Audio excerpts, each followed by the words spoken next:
welcome to a new video. So this one's a bit of a different one. It's not got an exciting topic. We're not doing a big unboxing. It's a guide on how to clean clothes. So not the most exciting thing going, but we've getting a lot of questions from new people. We understand a lot of people that watch our videos are new sellers and sort of having informative videos, sort of explaining how we do things, what we've learned from a couple of years of reselling could be really helpful for you. So let's get into this one. So you've just got a load of new stock. What's the next step? You look through it all, you got it ready to go. Before you list it, what are you going to do with it? So we're going to look at this blue Adidas jacket, for example. First thing is a full visual check. Make sure that there's no stains or anything standing out that are really obvious, so we can look. The front looks absolutely fine. We look at the back of it, there's a big print there, okay? There's nothing particularly wrong with the print, but it's going to be something to look out for. If we put that on a hot wash, if we try and tumble dry that, good chance that's going to peel off, okay? So let's turn the jacket inside out. Fantastic, there it is. So you'll see those labels. Those labels are all you need, really.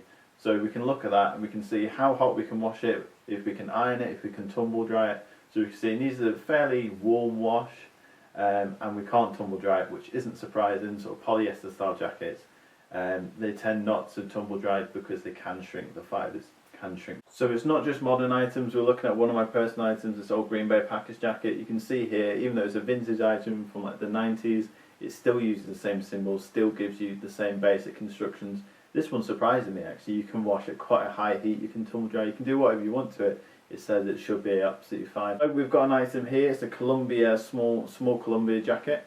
It's got dirty sleeves, okay? We can look at it. It's at the moment in its quality, it's a grade D, it's all stained up.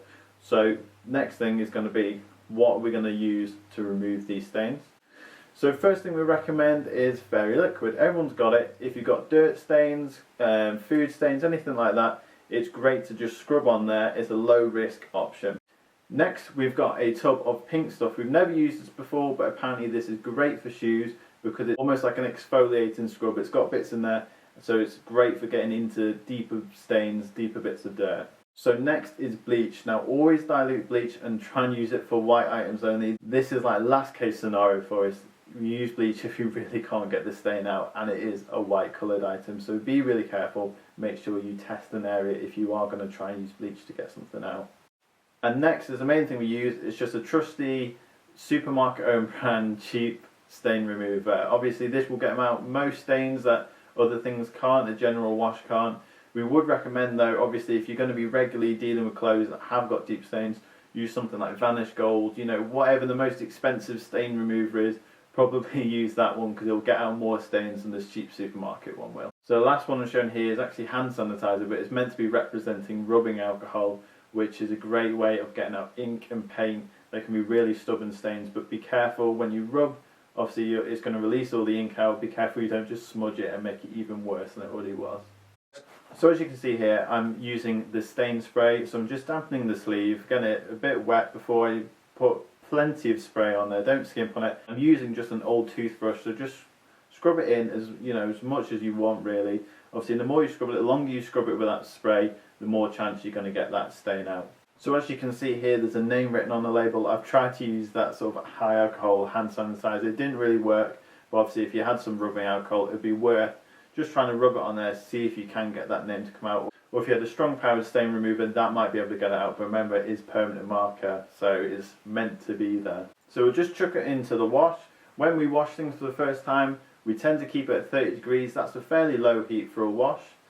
We're putting this one on a synthetic setting because most of these items are track jackets, so it's just the right thing to put it on. And we're going to lower the speed of the wash. Obviously if there's any prints on there, if it's going at a fast speed, there's a chance they could be damaged. And we're going to chuck it on the quick setting because obviously we're trying to save time. We don't want to be waiting there for 3 hours while it's all washing. You can see here this label's all peeled off. That's been like that for ages, but if you wash it on a hot heat, that's what can happen to print. And throw most of clothes into a tumble dryer. Obviously it's winter, it's best to sort of just throw them into a tumble dryer. Some items can't dry, like I say, check the tags. You'll see the little tumble dryer symbol, I'll put it there. If it's got a big X through it, don't chance it, to be honest, especially if it's a non-natural material. Something like polyester, something like that, they can shrink really easy because they're plastic, they get hot and then the fabrics can shrink right down. So now we're going to look at that jacket. It's had a stain treatment, it's been washed and tumble dried, and as you can see those stains and marks came right out. That jacket is now fresh and clean, no longer in grade D condition. You know, you can sell this as grade B. There's no real flaws with it, it's just a bit creased up now. Now, this is one of my #1 tips, and definitely a gadget. If you're getting into reselling, everyone should have one of these. It's an electric debubbler. Now, it doesn't sound exciting, but oh my god, I love this. I got one for Christmas and I've used it on so many things, and I wish I'd had one from the start. You can see this Adidas track jacket. It's really bubbly, and that's something you have to put as a potential damage or flaw with the item. Now, we just get this handheld debubbler. You see here on the time lapse, I'm just going away working at the same area. It can take some time. You might be spending 20 minutes debubbling each jacket, so obviously it's a lot of added time, but you see at the end here, all of that's gone. Nice smooth fabric, no flaws, and you can say this item is in a great condition now.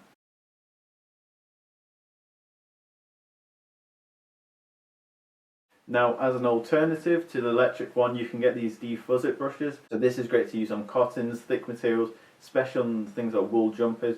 When they get all fuzzy, you literally just comb it back and forth. You can't really see it that well in this time lapse, but you just comb it back and forth and it'll form into a big ball of fluff. I've literally had things bigger than a tennis ball, like proper size fluff from just defuzzing a jacket. It's really, really satisfying. Again, lots of time invested in it, but it can make something that looks really used and worn out look brand new again. It's well worth doing.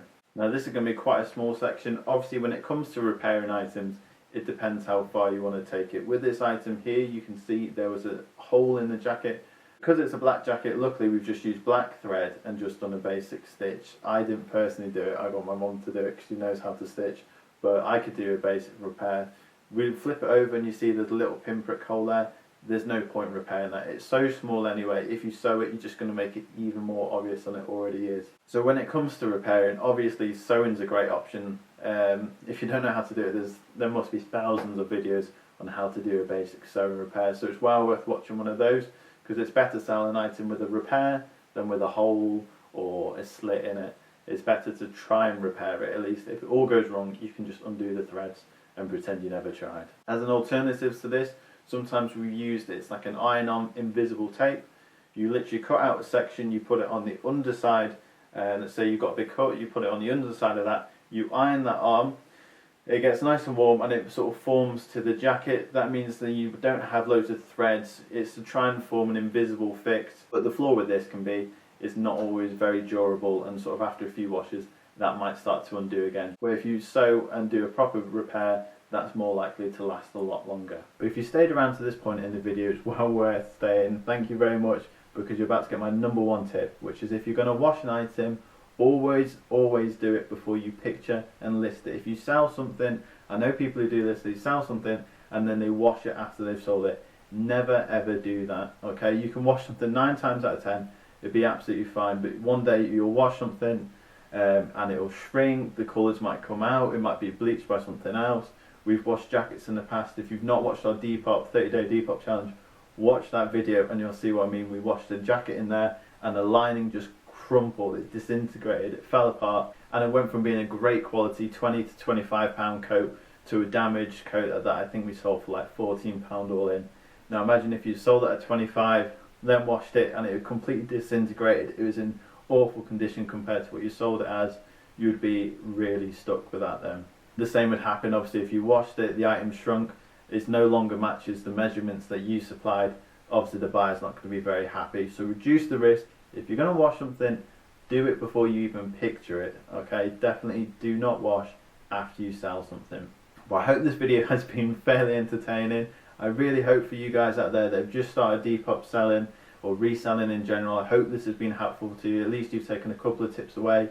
And if you're new to Depop and there's anything that you've not seen a video on, anything you're stuck on, whether it's how to pack items, how to do your sort of basic accounting, anything like that, comment down below. If there's something that you need help with, obviously we can just pop your message, or we might even make a whole video about it just to help you out. So thank you guys for watching this video. I really do hope it's been helpful for you. Make sure that you subscribe, keep updated with all our future videos, because there are going to be plenty more coming, I promise you.